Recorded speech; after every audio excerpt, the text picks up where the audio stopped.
কেউ কারো রিজিকে ভাগ বসায় না, কেউ না। আমরা অনেকে মনে করি যে আমি ওকে দিলাম, ওকে খাওয়াইলাম, আমি বোধহয় খাওয়াইলাম। না, সে আপনারটা খায় নাই, সে তার রিজিকই খেয়েছে। আমাদের ঘরে আমাদের বন্ধু বান্ধব আসে অনেক সময়, আমাদের ঘরে অনেক সময় অতিথি আসে, তাদেরকে আমরা আপ্যায়ন করি, তাদেরকে খাওয়াই। আসলে সে আমারটা খায় না, সে কারটা খায়? তার নিজেরটাই খায়।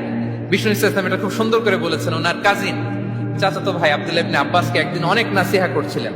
করতে করতে এক পর্যায়ে তিনি বললেন, ওয়া আলাম, ইবনে আব্বাসকে বলছেন, ওয়া আলাম আন্না মা আসাবাকা লাম ইয়াকুন লিইখতিআক ওয়া মা আখতাআকা লাম ইয়াকুন লিইউসিবাক। আব্দুল্লাহ, জেনে রেখো, যেটা তুমি পাওয়ার এটা তুমি কোনোদিন হারাবা না। যেটা তোমার হওয়ার কথা ছিল ওটা তুমি কোনোদিন মিস করবা না। আর যেটা তুমি পাওয়ার কথা না, গোটা বিশ্বের সব শক্তিকে হাতের মুঠোয় আনলেও সেটার দেখা তুমি পাবে না, পাবে না। ওয়ালাম আন্নামা আসাবাকা লাম ইয়াকুন লিইখতিআক ওয়া মা আখতাআকা লাম ইয়াকুন লিইউসিবাক রুফিআতিল আকলাম ওয়া জাফফাতিস সুহুফ। আব্দুল্লাহ, রিজিক নিয়ে চিন্তিত হয়ো না, রিজিক নিয়ে পেরেশান হয়ো না। প্লে ইউর রোল, রিজিক ইজ ফিক্সড।